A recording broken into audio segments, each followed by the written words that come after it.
আসসালামু আলাইকুম। Transformation of সেন্টেন্সের আরেকটি গুরুত্বপূর্ণ টপিকে তোমাদের স্বাগতম। আজ আমরা সবচেয়ে সহজ টেকনিকে শিখব কিভাবে অ্যাসার্টিভ সেন্টেন্সকে ইম্পারেটিভ সেন্টেন্সে পরিবর্তন করতে হয়। তো আর দেরি নয়, চলো শুরু করে আজকের ক্লাস। প্রথম রুলসটা হলো সাবজেক্ট ইউ এবং বাক্যটি অ্যাফার্মেটিভ অর্থাৎ হ্যাঁবোধক হলে ইম্পারেটিভ করার জন্য আমরা শুধুমাত্র একটি কাজ করব, আর তা হলো মেন ভার্ব হতে শেষ পর্যন্ত বসাবো, তাহলেই প্রদত্ত অ্যাসার্টিভ সেন্টেন্সটি ইম্পারেটিভে পরিবর্তিত হয়ে যাবে। একটা আমরা এক্সাম্পল দেখি, you should speak the truth আমাকে ইম্পারেটিভ করতে বলছে। তো দেখো তো এই বাক্যের শুরুতে সাবজেক্ট ইউ আছে কিনা। তা আমাদের সাবজেক্ট এখানে ইউ আছে এবং এই প্রদত্ত বাক্যটি কিন্তু একটা অ্যাফার্মেটিভ বাক্য, কেননা এই পুরো বাক্যের মধ্যে কোনো নেগেটিভ ওয়ার্ড নাই। তাহলে যেহেতু বাক্যের শুরুতে সাবজেক্ট হিসেবে ইউ আছে এবং বাক্যটি অ্যাফার্মেটিভ, তাহলে ইম্পারেটিভ করার জন্য আমরা কি করব, এই ফর্মুলে আসবো। তাহলে এই ফর্মুলা কি, মেন ভার্ব হতে শেষ পর্যন্ত বসাবো। তাহলে এখানে একটা কথা আমি যোগ করি, সেটা হলো যে অ্যাসার্টিভ সেন্টেন্সে মেন ভার্ব খোঁজার জন্য আমাদেরকে একটা ক্রম মনে রাখতে হবে বা সিরিয়াল মনে রাখতে হবে। আর তা হলো যে অ্যাসার্টিভ সেন্টেন্সের শুরুতে সাবজেক্ট থাকে, একদম শুরুতে কি থাকে, সাবজেক্ট, এবং তারপরে অক্সিলিয়ারি অথবা মডাল ভার্ব থাকে, আর ওই অক্সিলিয়ারি বা মডাল ভার্বের পরেই থাকে মেন ভার্ব। তো আমাদের এই যে এই বাক্যটা, এই বাক্যের মধ্যে দেখো তো শুরুতে সাবজেক্ট আছে। তো শুরুতে যেহেতু সাবজেক্ট ইউ আছে, তাহলে পরে কে থাকবে, অবশ্যই অক্সিলিয়ারি অথবা মডাল ভার্ব। আর যেহেতু আমি এখানে শুড মডাল ভার্ব পাইছি, তাহলে এর পরে কি থাকবে, মেন ভার্ব। যেহেতু স্পিকটা এখানে মেন ভার্ব, তাহলে আমরা এই মেন ভার্ব হতে শেষ পর্যন্ত বসাবো, তাহলে আমার ইম্পারেটিভে পরিবর্তিত হয়ে যাবে। তাহলে কি দাঁড়াচ্ছে সেটা, স্পিক দ্য ট্রুথ। এই যে দেখো, এই কারণে স্পিক দ্য ট্রুথ এবং আমার এটা ইম্পারেটিভে পরিবর্তিত হয়ে গেল। 2 নম্বর রুলসে দেখো, সাবজেক্ট ইউ ও বাক্যটি নেগেটিভ বা না বোধক হলে ইম্পারেটিভ করার জন্য আমরা দুইটা কাজ করব। সেটা কি, যে প্রথমে ডন্ট অথবা ডু নট বসাবো, আর তারপরে মেন ভার্ব হতে শেষ পর্যন্ত বসাবো। তার মানে যখন বাক্যটার মধ্যে সাবজেক্ট ইউ থাকতেছে আর বাক্যটা কি অ্যাফার্মেটিভ হচ্ছে, তখন আমরা সরাসরি ইম্পারেটিভ করার জন্য মেইন ভার্ব হতে শেষ পর্যন্ত বসালেই হয়ে যাচ্ছে। আর যখন বাক্যটার মধ্যে সাবজেক্ট ইউ আছে আর বাক্যটা নেগেটিভ হচ্ছে, তখন আমরা মেইন ভার্ব হতে শেষ পর্যন্ত বসাবো, ঠিক আছে, কিন্তু তার আগে জাস্ট ডন্ট বা ডু নট বসালেই আমার কিন্তু হয়ে যাচ্ছে। আমরা একটা এক্সাম্পল দেখি, you should not disobey your parents আমাকে ইম্পারেটিভ করতে বলছে। দেখো এখানে সাবজেক্ট হিসেবে ইউ আছে এবং এখানে একটা নট ওয়ার্ড আছে, যা দ্বারা বোঝা যাচ্ছে যে বাক্যটি কি একটা নেগেটিভ সেন্টেন্স। তা যেহেতু বাক্যের শুরুতে সাবজেক্ট ইউ আছে এবং বাক্যটি নেগেটিভ, তাহলে আমরা এখন ইম্পারেটিভ করার জন্য এই দুইটা কাজ করব, ডন্ট নিব। তাহলে এই যে শুরুতে দেখো এই কারণে ডন্ট নেওয়া হয়েছে, আর তারপরে মেন ভার্ব হতে শেষ পর্যন্ত। তো দেখো এই বাক্যের মধ্যে মেন ভার্ব কোথায় আছে, এই যে ডিসঅবে, এটাই কিন্তু মেন ভার্ব। কেননা আমি বলছিলাম যে একটা সেন্টেন্সের মধ্যে সাবজেক্ট যদি আমরা শুরুতে পাই, তাহলে অবশ্যই তারপরে অক্সিলিয়ারি অথবা মডাল ভার্ব থাকবে, আর তারপরে থাকবে কি, মেন ভার্ব। তো আমার দেখো সাবজেক্ট এখানে ইউ আছে, তারপরে এই যে শুড, এটা কিন্তু আমার একটা কি, মডাল ভার্ব। আর নট তো বুঝতেছো এটা নেগেটিভ ওয়ার্ড, তাহলে এরপরে থাকলো কি, ডিস হবে, তার মানে এটাই মেন ভার্ব। এই কারণে এই মেন ভার্ব হতে শেষ পর্যন্ত লিখলেই হয়ে যাচ্ছে। এই যে মেন ভার্ব ডিস হবে ইউর প্যারেন্টস, শেষ পর্যন্ত আমি লিখলাম এবং এটাই আমার কি, ইম্পারেটিভে পরিবর্তিত হয়ে গেল। এবারে আমরা 3 নম্বর রুলসে আসি। 3 নম্বর রুলসে বলছে সাবজেক্ট ইউ ও নেভার থাকলে আমরা ইম্পারেটিভ কিভাবে করব। এক্ষেত্রে এই রুলসটা আরো সহজ। আমরা কি করব, জাস্ট নেভার থেকে শুরু করে শেষ পর্যন্ত লিখলেই কিন্তু আমার অ্যান্সার হয়ে যাবে। তো আমরা একটা উদাহরণ দেখি, ইউ শুড নেভার স্মোক। দেখো আমাকে ইম্পারেটিভ করতে বলছে, আর আমাদের বলা হচ্ছে যে নেভার হতে শেষ পর্যন্ত লিখলেই কিন্তু ইম্পারেটিভ শেষ। তার মানে এই যে বাক্যের মধ্যে আমরা এই যে নেভার স্মোক এইটুক লিখলেই উত্তর শেষ। এই যে নেভার স্মোক লিখলাম এবং আমার কিন্তু অ্যান্সার শেষ হয়ে গেল, তার মানে এটা ইম্পারেটিভ পরিবর্তিত হয়ে গেল। আমি একটু এটা মিশাই দেই এবং পরের রুলসটা দেখাই।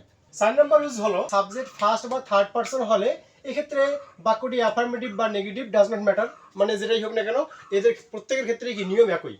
এর আগের 3টে রুলসে তোমরা দেখছিলা যে প্রত্যেকটা ক্ষেত্রে সাবজেক্ট প্রথমে ইউ ছিল, দ্যাট মিনস সেকেন্ড পারসন ছিল, কিন্তু এই রুলসের মধ্যে সাবজেক্ট সেকেন্ড পারসন না, বরং থার্ড আর কি ফার্স্ট পারসন থাকবে। এখানে ফার্স্ট পারসন বলতে আই উই, আর তোমরা জানো থার্ড পারসন বলতে হি শি রহিম রহিমা ইত্যাদি ইত্যাদি যে কোনো কিছু থাকতে পারে। তো এখানে দেখো আমরা এই রুলসটার ক্ষেত্রে কি করব, একটা নিয়মেই ফলো করব। সেটা কি, প্রথমে দেখো লেট বসে, তারপরে কি প্রদত্ত সাবজেক্টটি প্রোনাউন হলে এর অবজেক্ট রূপ বসবে, তবে যদি সাবজেক্টটি নাউন হয় তাহলে ওই নাউন রূপটিই বসবে। এইখানে এই ব্যাপারটা একটু প্রধান, আমি আর একবার ব্যাপারটা বোঝাই দেই।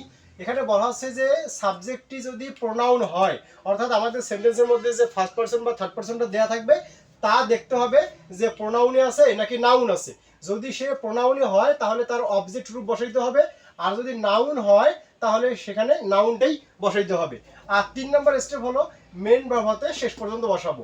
আমরা এক্সাম্পল একটু দেখি। এখানে দেখো we should go out imperative করতে বলছে। তোমরা বুঝতেইছো যে এখানে যে সাবজেক্ট আছে উই, এটা নিঃসন্দেহে কি ফার্স্ট পারসন। তোমরা জানো ফার্স্ট পারসন আই আর উই, তাহলে এখানে উইটা কি ফার্স্ট পারসন। তাহলে এই যে ফার্স্ট পারসন হলে এই নিয়মটা, বা থার্ড পার্সন হলেও এই নিয়মটা, যেহেতু উই আছে ফার্স্ট পার্সন, তার মানে এই নিয়মটা আমরা একে ইম্পারেটিভে করতে পারবো। তাহলে প্রথমে কি বলছে, প্রথমে লেট বসাতে হবে। দেখো এখানে প্রথমে এই কারণেই লেট নেওয়া হয়েছে।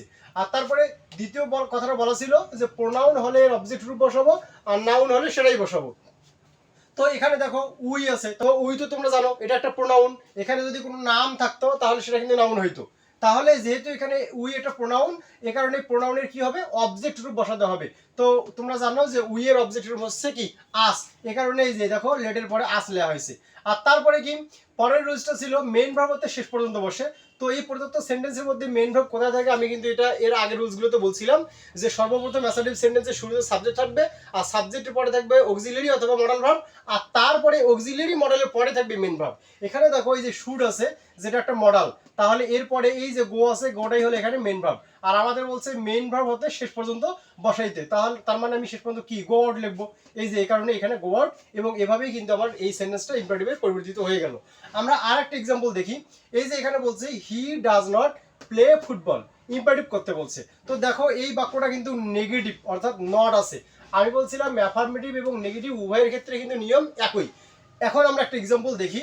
এই যে প্রথমে কি হবে, থার্ড পার্সন যেহেতু আছে এখানে, তোমরা দেখতেছো হি থার্ড পার্সন, তার মানে আমি প্রথমে কি নেবো, লেট নেবো। এই দেখো এই কারণে এখানে লেট নেওয়া হয়েছে। আর তারপরে কি সাবজেক্টটা যদি প্রোনাউন হয় তাহলে এর অবজেক্ট রূপ বসাবো। তো আমার কিন্তু সাবজেক্ট এখানে হি ছিল, হি এর অবজেক্ট রূপ তোমরা জানো সেটা কি হিম, এই কারণে এখানে হিম নেওয়া হয়েছে। আর তারপরে এই বাক্যের মধ্যে দেখো নট ছিল, অর্থাৎ বাক্যটা নেগেটিভ ছিল। এক্ষেত্রে নেগেটিভ থাকলে তোমরা একটু মনে রাখবা যে এই অবজেক্টের পরেই আমরা সেই নটটা বসাই দেবো। আর তারপরে 3 নম্বর কাজ কি, মেন ভার্ব হতে শেষ পর্যন্ত বসে। তো এই বাক্যে তোমরা জানো যে অক্সিলারি ডাজ আছে, তাহলে মেন ভার্ব কোথায় থাকবে, যেহেতু অক্সিলারির পরে মেন ভার্ব বসে, তার মানে প্লে ফুটবল। এই যে প্লেটা হলো মেন ভার্ব, আর এই প্লে থেকে পরের অংশটা আমাকে পুরো লিখতে হবে, যেহেতু বলা হচ্ছে মেন ভার্ব হতে শেষ পর্যন্ত বসাইতে হবে। এই যে শেষ পর্যন্ত বসাইলাম, এটাই কিন্তু আমার অ্যান্সার।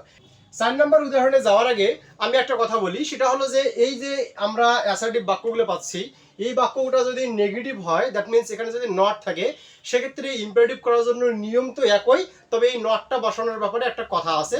সেটা কি, যদি ওই প্রদত্ত সেন্টেন্সটার মধ্যে নাউন থাকে তাহলে এই নটটা নাউনের পূর্বে গিয়ে বসে, আর যদি প্রদত্ত সেন্টেন্সের মধ্যে প্রোনাউন থাকে তাহলে নটটা প্রোনাউনের পরে বসে। একটু সহজে মনে রাখা যায়, প্রোনাউন পরে, দেখো কথাটার সঙ্গে মিল আছে। এ কারণে তোমরা এইভাবে মনে রাখবা যে প্রোনাউনের পরে হয় নট, আর নাউনের আগে হয় কি নট। আমরা একটা উদাহরণ দেখি তাহলে আরো ক্লিয়ার হবে।